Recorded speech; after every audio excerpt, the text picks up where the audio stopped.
জেহাদ মানে যুদ্ধ। তো যুদ্ধ যদি অবৈধ হয়, যুদ্ধ যদি জঙ্গিবাদ হয়, তো পৃথিবীর প্রত্যেকটা রাষ্ট্র, প্রত্যেকটা দেশ যুদ্ধ করবার জন্য সেনাবাহিনী কেন লালন পালন করে? জেহাদ বা যুদ্ধ, যুদ্ধ যদি অবৈধ হয়, যুদ্ধ যদি সন্ত্রাস হয়, যুদ্ধ যদি জঙ্গিবাদ হয়, তাহলে পৃথিবীর প্রত্যেকটা রাষ্ট্র যুদ্ধের জন্য কেন আধুনিক অস্ত্র তৈরি করে? আমরা তো দেখছি যার হাতে যত আধুনিক অস্ত্র আছে সেই তত বড় মাতব্বর, তত বড় মোরল। কথা ঠিক না বেঠিক? বলে হুজুর যুদ্ধের সমস্যা নাই, সমস্যা হচ্ছে জেহাদ শব্দে। আপনারা জেহাদ শব্দ বলবেন না, আপনারা যুদ্ধ শব্দ বলেন, আমাদের কোনো আপত্তি থাকবে না।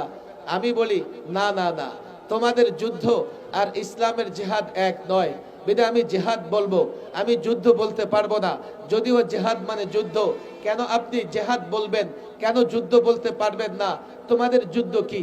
বর্তমানেও তোমরা যুদ্ধ করছো, সাম্রাজ্যবাদী শক্তিগুলো যুদ্ধ করতেছে, পৃথিবীর 50টা রাষ্ট্রে যুদ্ধ চলছে। এই যুদ্ধের চিত্র তোমরা দেখো, আর জেহাদের নিয়ম, জেহাদের ফর্মুলা দেখো। আজকে আমার হাতে লম্বা সময় নেই কথা বলবার মতো।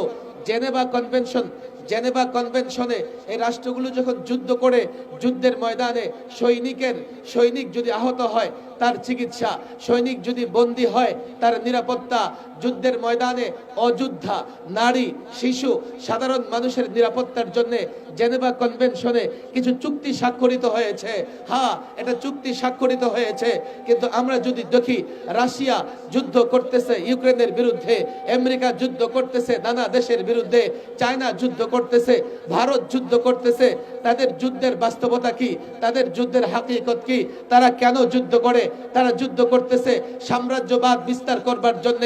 তারা যুদ্ধ ক্ষেত্রে নারীকেও টার্গেট করে, শিশুকেও টার্গেট করে। আমরা দেখেছি ফিলিস্তিনি শিশু, নারীরাও নিরাপদ নয়। ইসরায়েলিরা শত শত হাজারে হাজারে শিশু হত্যা করেছে, নারী হত্যা করেছে, গাজার এক একটা মসজিদ ধ্বংস করে দিয়েছে। এটা হচ্ছে তোমাদের যুদ্ধ। ইসলামের যুদ্ধ দেখো, নারী টার্গেট হয় না, শিশু টার্গেট হয় না, সাধারণ মানুষ টার্গেট হয় না। ইসলামের প্রত্যেকটা বিষয় সুন্দর, নামাজ সুন্দর, রোজা সুন্দর, যাকাত সুন্দর, ইসলামের মুআমালাত সুন্দর, বিচার ব্যবস্থা সুন্দর, আদব আখলাক সুন্দর, অনুপম ইউনিক। ইসলামের জিহাদ সুন্দর। তোমরা নোংরা, তোমাদের যুদ্ধ নোংরা, তোমরা সাম্রাজ্যবাদী, তোমাদের যুদ্ধ জুলুম, অন্যায় অত্যাচার, তোমার যে যুদ্ধ সন্ত্রাস, আল্লাহর কসম এজন্য যুদ্ধ নয়, আমরা জিহাদ বলে থাকি। ছাত্র সমাজ বুঝবার চেষ্টা করো, এই জাতিকে যৌক্তিক জায়গা থেকে জিহাদ বোঝাতে হবে, না হলে তুমি জিহাদের কথা বলবে, এই জাতির যুবকরা তোমাকে জঙ্গিবাদ বলবে। জাতিকে যদি জিহাদ বোঝাতে না পারো, তুমি জিহাদের কথা বলবে, জাতি তোমাকে উগ্রবাদী বলবে। তুমি জিহাদের কথা বলবে, জাতি তোমাকে সাম্প্রদায়িক কথা বলবে।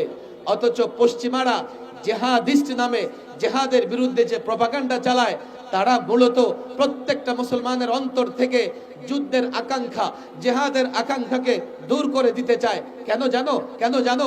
তারা যদি তোমাদের ভেতর থেকে জিহাদের তামান্না, জিহাদের আকাঙ্ক্ষা দূর করে দিতে পারে, তারা জানে এই মুসলমান যদি জেগে ওঠে, কেন জানো, এক এক মুসলমানের বাচ্চা অ্যাটম বোমার পাওয়ার রাখে, অ্যাটম বোমার ক্ষমতা রাখে।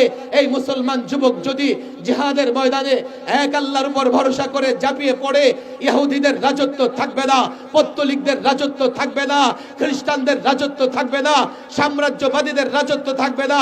এজন্য তোমাকে দমন করবার জন্য, তোমার ভেতর থেকে জিহাদের জজবা খতম করার জন্য তোমাকে সন্ত্রাস বলে, তোমাকে জঙ্গিবাদ বলে, তোমাকে মৌলবাদ বলে, তোমাকে সাম্প্রদায়িক বলে দমন করতে চায়। আর আমার মুসলমান যুবক না বুঝে তোমাকে জঙ্গিবাদ বলে, যদি তাকে বুঝাতে পারো, এক একটা যুবক, এক একটা মুসলমান সন্তান অ্যাটম পাওয়ার, অ্যাটম বোমার চাইতে শক্তিশালী, জিহাদের ময়দানে তোমার সঙ্গে ঝাঁপিয়ে পড়ে গোটা দুনিয়া মুসলমানদের সামনে টিকতে পারবে না।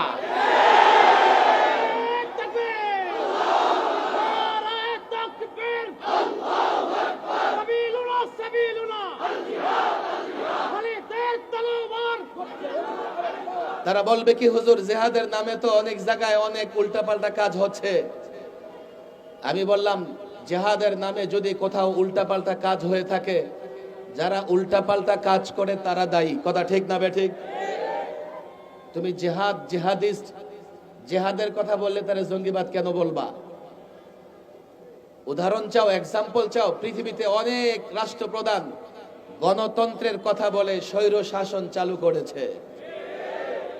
এর একটাই যে পলাতক সরকার অনেক গণতন্ত্রের কথা বলেছে, কিন্তু 16 বছরে স্বৈর শাসন প্রতিষ্ঠার পরে এই দেশের জনগণের উপরে জুলুম ছাড়া আর কিছুই করে নাই। তোমরা সমাজতন্ত্রের কথা বলো, পৃথিবীতে অনেক রাষ্ট্রপ্রধান সমাজতন্ত্রের কথা বলে স্বৈর শাসন প্রতিষ্ঠা করেছে। কই, তোমরা তো গণতন্ত্রকে দোষারোপ করো না, তোমরা তো সমাজতন্ত্রকে দোষারোপ করো না। জিহাদের নামে যদি কেউ উল্টাপাল্টাও করে থাকে, জিহাদকে কেন দোষারোপ করো? জিহাদকে এই জন্যই দোষারোপ করো, তোমাদের মুখে পশ্চিমারা হাড্ডি দিয়ে রেখেছে। বাংলাদেশের সংবিধান সংস্কার করার দরকার আছে।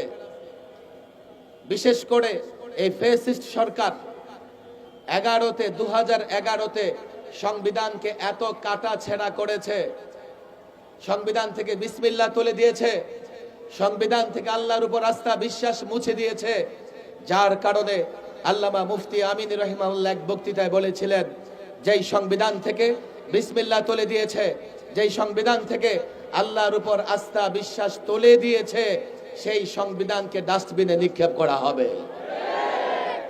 আল্লামা মুফতি আমিন রাহিমাহুল্লাহর বিরুদ্ধে রাষ্ট্রদ্রোহ মামলা হয়েছে। কেন তিনি সংবিধান নিয়ে কথা বললেন? কেন তিনি সংবিধান নিয়ে কথা বললেন? দেখো, ছাত্র সমাজকে আমি বলি, আমাকে বলা হয়েছে, হুজুর আপনি যেহেতু সংবিধান সংস্কার করতেছেন, আপনাকে তারা ডেকেছে, আপনি সংবিধান নিয়ে কথা বলবেন না। আমি বললাম, আমি যে সংবিধান নিয়ে কথা বলবো না, বলবেটা কে?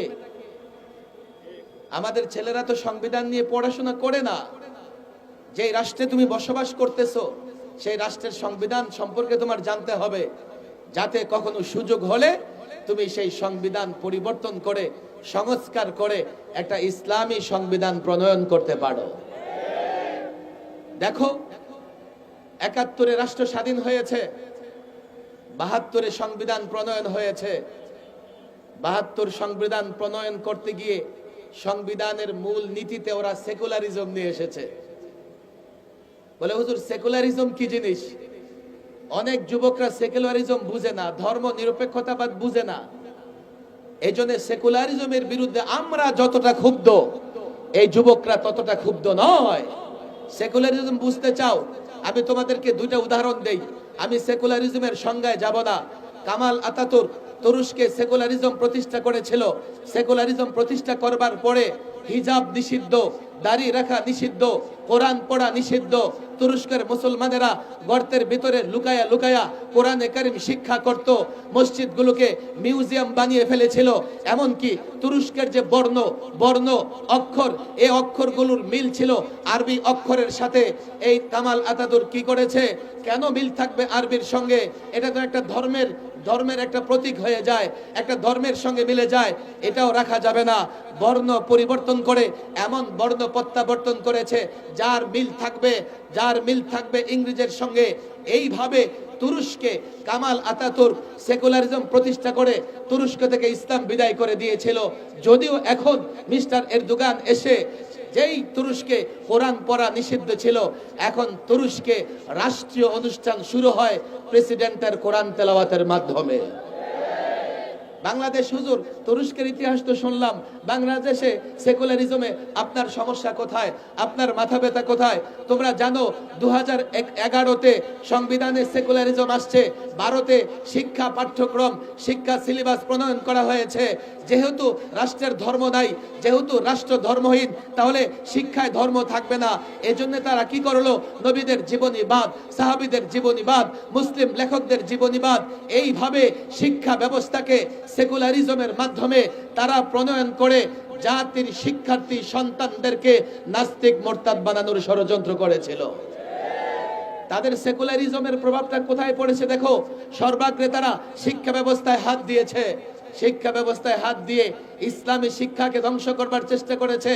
এমনকি আলিয়া মাদ্রাসার বই পুস্তকে নাচ গান, তার প্রচ্ছদে হিজাব ছাড়া নারীর ছবিও তারা স্থাপন করেছে। বাংলাদেশে কি করে সেকুলারিজমের প্রভাব আমাদের উপরে পড়েছে জানো? সর্বশেষ তারা ইসলামী শিক্ষাকে সংকুচিত করেই ডারউইনিজম নিয়ে আসছে। ডারউইনিজম এই জাতির শিক্ষার্থীদেরকে বানরের বাচ্চা বানানোর ষড়যন্ত্র তারা করেছে। আমি বলি দেখো, আমরা আদম সন্তান, আল্লাহ আমাদের সম্মানিত করেছেন। আমরা বানরের সন্তান নই, আমরা বানর থেকে সৃষ্টি নই। তোমরা যারা নাস্তিক, মুরতাদ, বেঈমান, তোমাদের কারো জন্ম পার্কে, কারো জন্ম নদী নালা ডুবায়, তোমরা তালাশ করে দেখো তোমাদের জন্মের পেছনে বানরের অবদান আছে না নাই? সেকুলারিজম নিয়ে এসছো কেন? বিসমিল্লাহির রহমানির রহিম কেন বাদ দিয়েছো?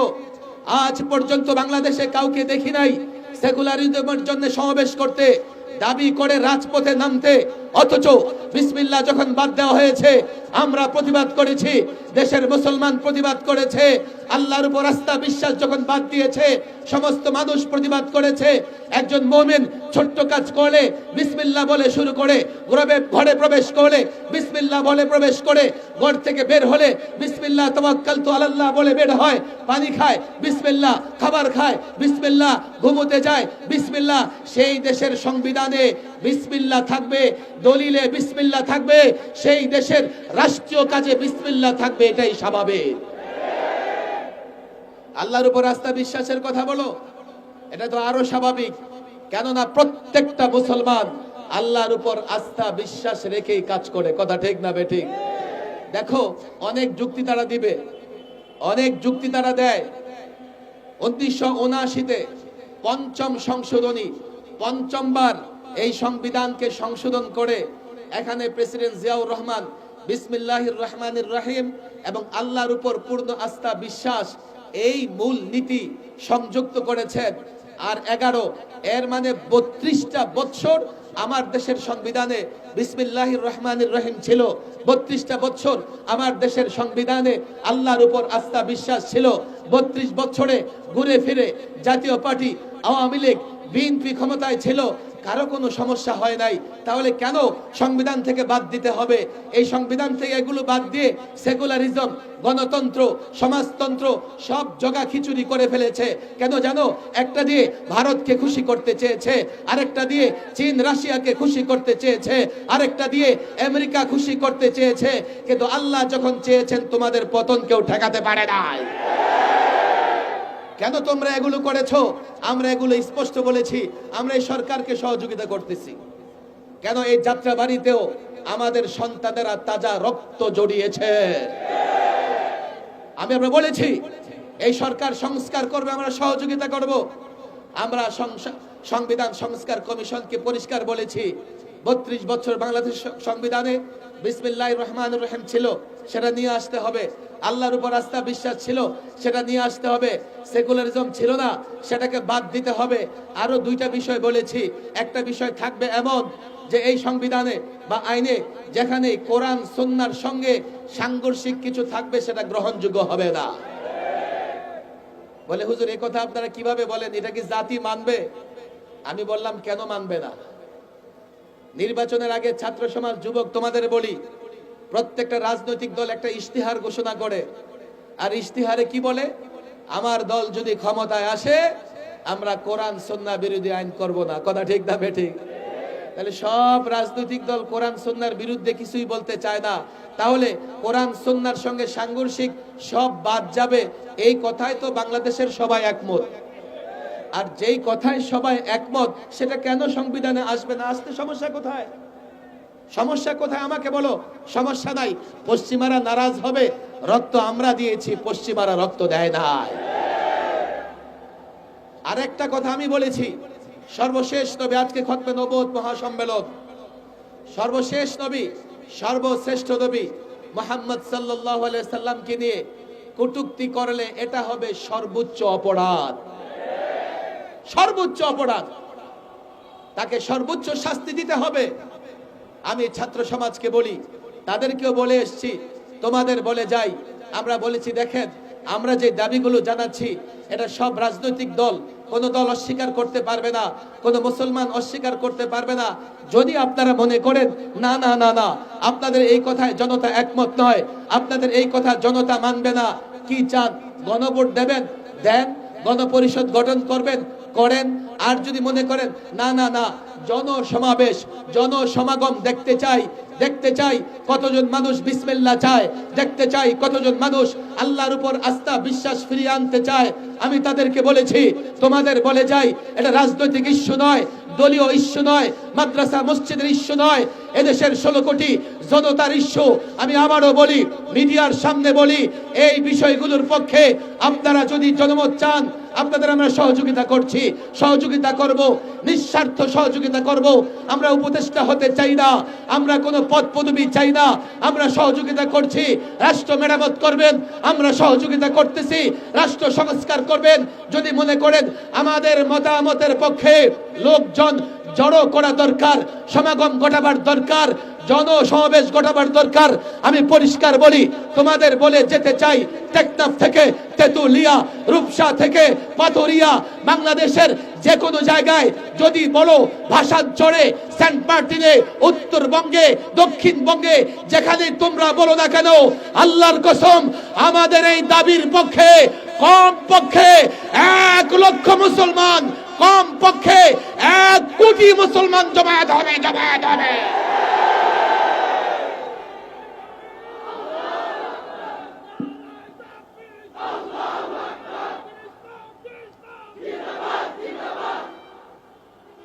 আমাদের এতাতি ভাইদের আমি বলি, শোনো, তোমরা তো শুধুমাত্র দাওয়াত ও তাবলীগের কাজের সঙ্গে জড়িত। আমাদের ছাত্র ভাইরা রক্ত দিয়েছে, দেশের পাহারাদারি করতেছে, আলেম ওলামারা সকল ফিতনার মোকাবেলা করতেছে। তোমরা আলেম ওলামাদের বিরুদ্ধে যেও না, আলেম ওলামাদের অনুসরণ করো, আলেম ওলামাদের সাথে থাকো। তারা বলবে কি, হুজুর না না, আমাদের সঙ্গে আলেম ওলামা আছে। আয়াত তোমরা শুনেছো, আতিউল্লাহ ওয়া আতিউর রাসূল ওয়া উলিল আমরি মিনকুম। আল্লাহর দাসত্ব গোলামি করো, রাসূলুল্লাহর অনুসরণ করো। আর উলুল আমর, আব্দুল্লাহ ইবনে আব্বাস সহ অনেক মুফাসসির বলেছেন, এর দ্বারা উদ্দেশ্য ওলামা, ফোকাহা। আল্লাহ বলেছেন ওলামা ফোকাহাদের অনুসরণ করো। আর তোমরা বলো আমাদের সঙ্গে আলেম আছে। আরে আলেমের যদি অনুসরণ করো, আলেমের মেমোরি কার্ডে কোরআন আছে, সুন্নাহ আছে, তোমরা আলেমের অনুসরণ করলে আলেমের সঙ্গে তোমরাও সিরাতে মুস্তাকিমে থাকবে। তোমাদের মাথায় কি আছে যে আলেম তোমাদের সঙ্গে আছে, নিজেও ভ্রষ্ট, তোমরাও ভ্রষ্ট।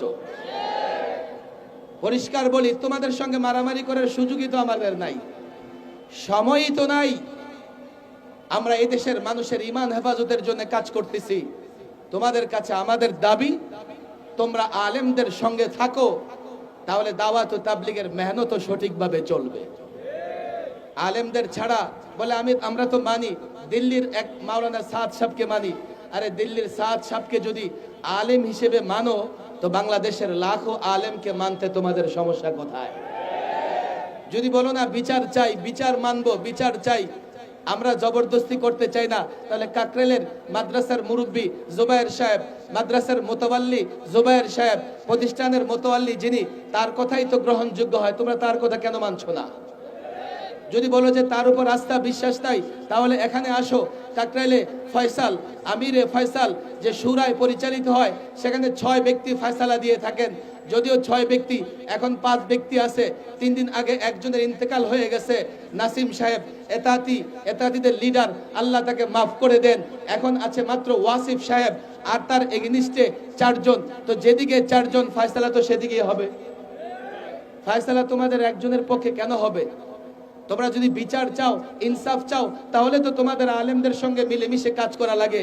কিন্তু যদি মনে করো না না না, বিচার মানি, তবে তালগাছটা আমার, এটা তো আমরা মানতে পারবো না, এটা ওলামা একরাম মানবে না। আমার ভয় হয়, আমি সোরার দিতেও বলেছি, এইভাবে যদি তোমরা আলেমদের বাইরে চলতে থাকো, আলাদা মসজিদ বানাও, আলাদা মাদ্রাসা বানাও, একটা সময় আলেমরা যখন ফতুয়া দিয়ে দিবে, তাদের মাদ্রাসায় যাওয়া যাবে না, তাদের মসজিদে যাওয়া যাবে না, তো কাদিয়ানি যেভাবে মুসলমান থেকে বিচ্ছিন্ন হয়ে গেছে, তোমরাও সেইভাবে বিচ্ছিন্ন হয়ে যাবে। তোমরা আমাদের ভাই, তোমাদের হাতে পায়ে দড়ি। দাওয়াত ও তাবলীগের কাজ, এটা ইসলামের কাজ। ইসলাম বুঝে ওলামায়ে কেরাম ওলামা একরামের সঙ্গে থাকো, তাদের সঙ্গে থেকে দাওয়াত ও তাবলীগের কাজ করো। আমি মনে করি এই ফিতনা দূর হয়ে যাবে। পারলে তোমাদের লিডারকে বলে দাও, সাদ সাহেব আপনি চাইলে এক মুহূর্তে এই সমস্যার সমাধান দিতে পারেন।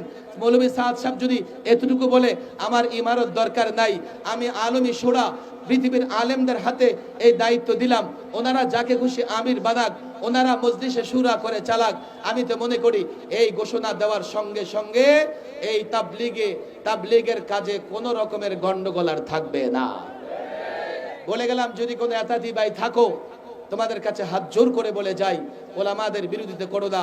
ছাত্র সমাজকে বলি, দেখো এখন জাতি তোমাদের কাছে বড় ভরসা রাখে, তোমরা জাতিকে নেতৃত্ব দেওয়ার মতো যোগ্যতা অর্জন করো। সংবিধান প্রণয়ন থেকে শুরু করে প্রত্যেকটা আইন কিভাবে জাতির কল্যাণে প্রণয়ন করা যাবে সেই ফিকিরও তোমরা করো। জাতির যুবকদের কাছে ইসলামের সৌন্দর্য তুলে ধরো, তাহলে জাতির যুবকরা তোমাদের সঙ্গে থাকলে তোমরা সহজেই দেশ এবং রাষ্ট্রের নেতৃত্ব দিতে পারবে। আল্লাহ তাবারক ওয়া তাআলা এই মজমায়ে খাতমে নবুয়ত সম্মেলনকে কবুল আর মঞ্জুর করে নিন। ওয়া মা তাওফীকি ইল্লা বিল্লাহ ওয়া মা আলাইনা ইল্লাল বালাগ।